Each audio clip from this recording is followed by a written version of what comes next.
Man, there's growing fallout from the Epstein document treasure trove release. Guys, I'm still bummed out about the Epstein stuff. He and we were going to start an Armenian nightclub in downtown St. Paul back in 2020. And here he goes and ditches me the year before. And the fallout, like afterward, I've been pissed. I've had managers that have disappeared on me. We had a construction crew that was paid outside of Home Depot. Obviously, they're gone now. There's no chance that they're going to be around when I need them. Listen, we've been waiting for a long time for a lot more documents to be released, and it's come to a fever pitch. The Justice Department had a massive disclosure of over 3 million records, guys. It's because of the Epstein Files Transparency Act, and I will say fortunately, guess who wasn't in the Epstein Files, guys? We have to give him credit. Bibi Netanyahu. Admittedly, coaches don't play. Admittedly, organizers do not tend to play the Squid Games. But I will say that, you know who wasn't also in the Epstein Files? Diddy.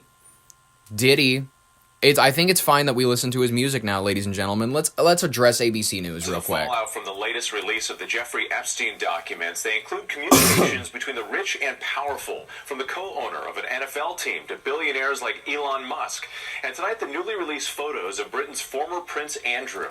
Here's ABC's investigative reporter, Olivia Rubin.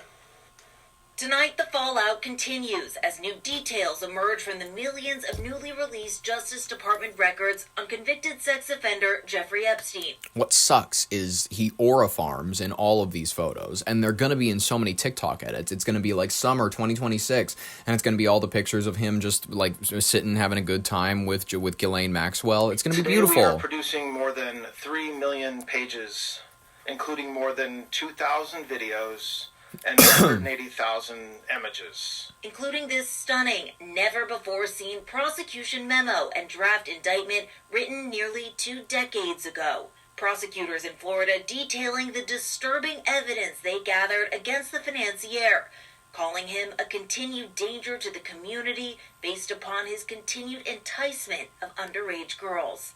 But that 60-count indictment never filed. Instead, Epstein landing the now infamous deal allowing him to plead guilty to lesser state prostitution charges. He must have gotten Legally Blonde on that shit. Seriously, he got a great deal. Served 13 months in Florida jail. Just 13 months in a Florida jail. Upon his release, Epstein free to enjoy a jet-setting lifestyle and access to the rich and famous, until his 2019 arrest. These messages from 2013 show Epstein connecting New York Giants co-owner Steve Tisch with various women. In one exchange, Tisch asked about a woman only identified as M, writing, "Curious to know about M, pro or civilian?" Its subject of the email is Ukrainian girl. I love that once we actually got a peek into these files, when we got a peek into the emails, everybody online and the QAnon and whatnot, they thought it would be pizza. They thought that it would be talking about hot dogs, really incognito lingo talk that would really confuse people and make the document release really, really confounding, but they would have to pore over it like a puzzle. No, this is just Steve Tisch, Tisch, emailing him. Subject Ukrainian girl, and saying, curious about, we'll contact you about, pro or civilian. I think, yeah, this is like finding the receipt for Central Market. Like, nope, you bought the canned peaches.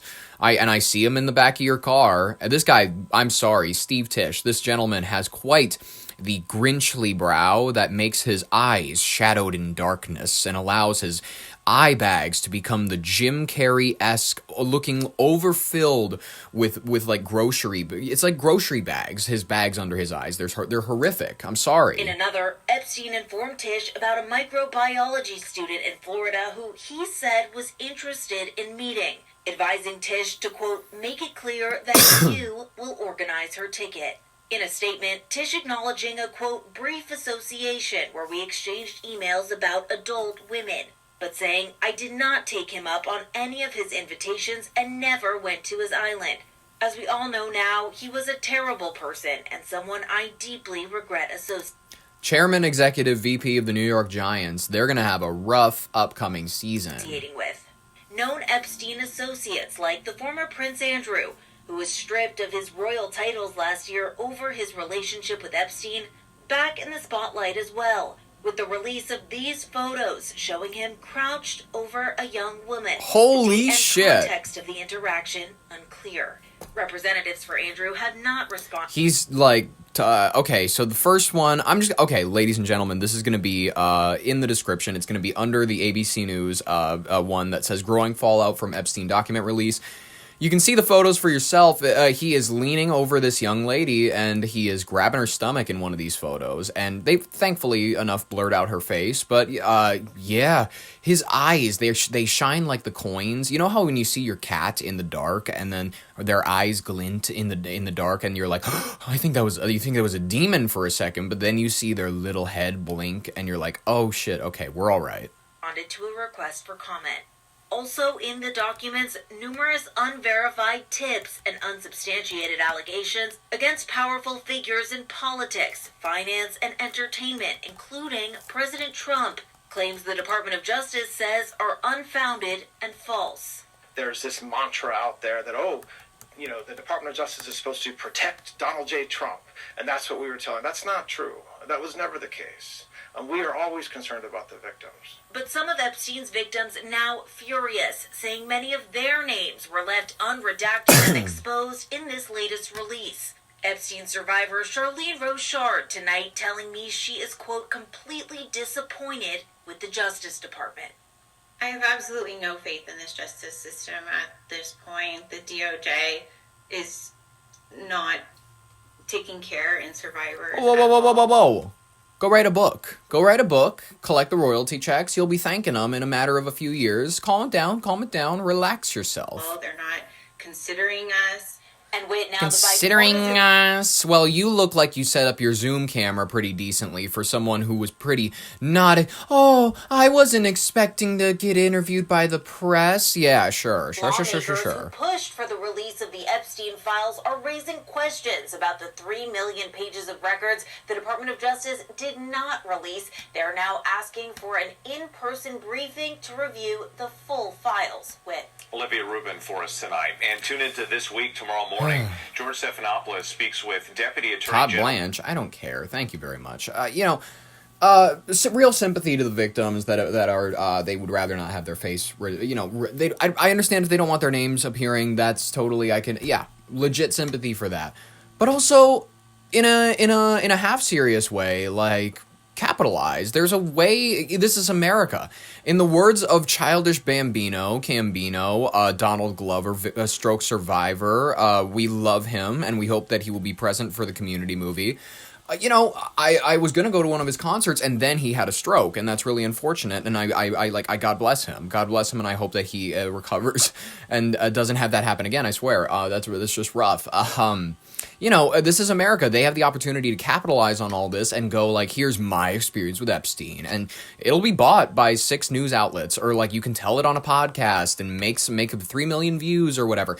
Listen, there's ways to capitalize. Ladies and gentlemen, there's also ways to soften your image, which Jeffrey Epstein was clearly aware of. This was a moment. Okay.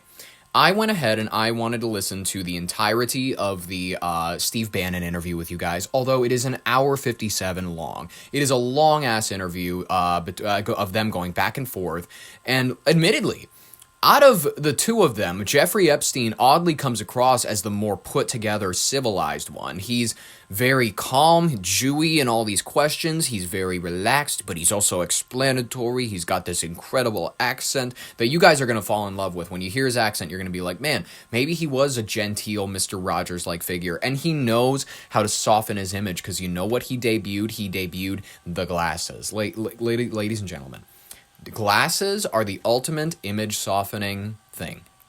If you need a PR stunt that is going to make you appear friendly, genteel, and old, it is a glasses, preferably ones that have like the weak, like nothing around the glasses. It just looks like they're being held by the little things that hold them to your ears, and they have a little piece in the middle, but it looks like floating glass, and they make you look like an old clockmaker. He looks Swedish in this, and he looks sweet-ish. You know what I mean? Like, let's I'm going to play this for you. It's going to be linked in the description, but you're going to listen to his words and you're going to hear charm. You're going to understand why a lot of people were hearing this and they were thinking, yeah, maybe a private island, that's mojitos. That sounds like a great time. What are you, class 3 sexual predator? Tier 1. What's tier 1's the highest and worst? No, I'm The lowest? I'm the lowest. You're the lowest. Okay, tier 1, you're the lowest. The one who's saying tier 1, you're the lowest is Steve Bannon, and then the one who's responding, obviously, is Beffrey Epstein. But a criminal. Yes. Is your money dirty money? If you live. I just asked a question. Is your money dirty money? No, it's not. No, it's not. So, in fact, Why is it not dirty money? because I earned it. Earned it. But you earned it. We went back to this before. You earned it. You earned it advising the worst people in the world, right? That do enormous bad things, and just to make more money. So, instead of asking me the question, should you take the money? Because I think it's a legitimate question. You think it's a legitimate question? Yes, no Why? question.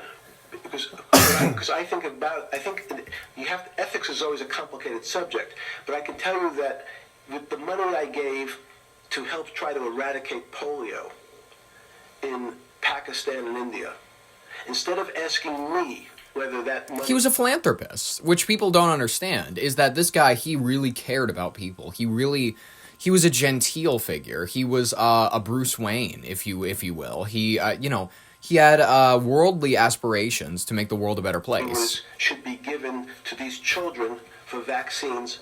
I think you might want to ask their mothers. Their mothers. Who received the vaccine, who know their child now won't get polio, and ask them if Epstein should have helped these people. You're a mathematician. We walked into that clinic where they're giving that money out to these people that are in the most dire straits of poverty and sickness, and told them that the money was coming from class 3 sexual predator? Tier 1. Tier 1's the highest and worst? No, I'm the lowest. I'm the lowest. You're the lowest. Okay, tier 1, you're the lowest. But a criminal. Yes. That the money came from them. What percentage of people do you estimate? I understand you don't like probabilities. Do you estimate would say, I don't care, I want the money for my children? I would say everyone said, I want the money for my children. Did they know where the money came from? I think if you told them, I told them the devil, 100%. The devil himself said, I'm going to exchange some dollars for your child's life. Do you think you're the devil himself? No, but I do have a good mirror.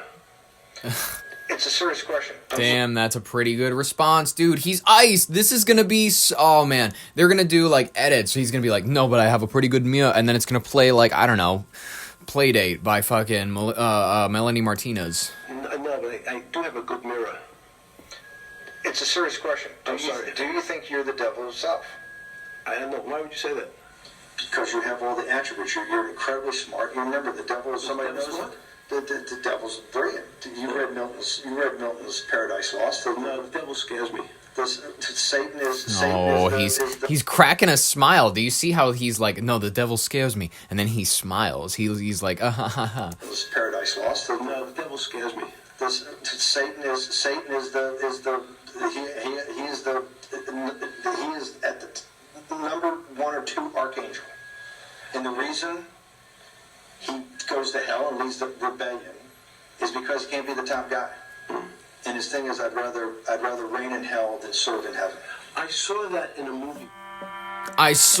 a movie. Yeah, he's very... Listen, he's suave. He's particular. He's not going to let you trap him with his words, with even his own words. He's not going to be put in a corner. He's not going to let you define him, and that's the beauty of Jeffrey Epstein type figure. These billionaire philanthropists that listen. Money used to be an attribute. Do you remember a degree of superstition and what does he do for vacation? You know what I mean? Back in an earlier era of America, that was a kind of cool, mysterious era. It was a cool Gatsby-like money bought you this attention. It bought you this aura, this automatic feeling of...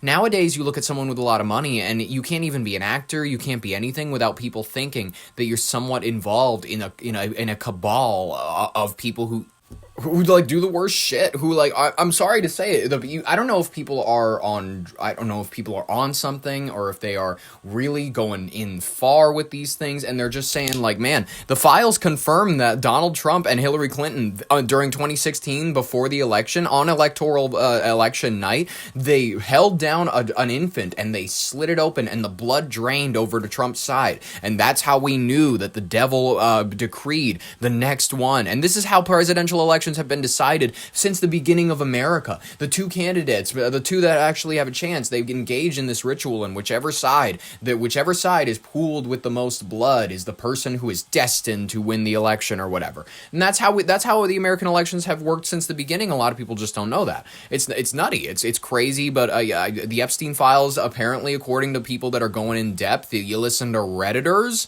man, it's some of the nightmare shit you hear about in like the Green Inferno. Does anybody heard about that movie where like the tourists, they crash into a jungle or something, and then they're like put in a cage, and then it's a village of cannibals that are like half naked half the time, and then they like eat some of the members in front of them and whatnot. I remember there was one scene where they ripped out a guy's eye or something. I can't remember that movie very clearly. It's like a fever dream. But anyways, What will the Epstein legacy be, looking back over some of these files? Well, let's play, I think, what might be his most Mr. Rogers moment. This is a video in which it shows him chasing what is believed to be young girls, due to the fact that they are just black, short little bars, you know what I mean? Like, they're just sensor bars running around his kitchen.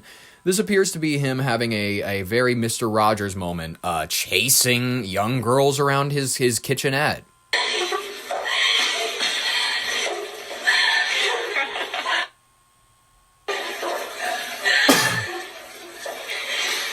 He's like up on the kitchen island, and he's like running to whichever direction they're like near the fridge, and he's clawing down at them or something, and then he jumps down.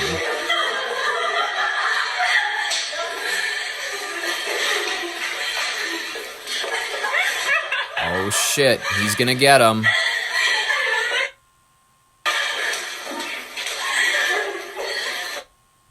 Oh, he's gonna get him. Jeez. This is just like, you could confuse this for like whole AFV. AFV could accidentally play this. They'd be like, look at this wholesome dad chasing his daughters around the kitchen. And it's like, and then it plays the intro music.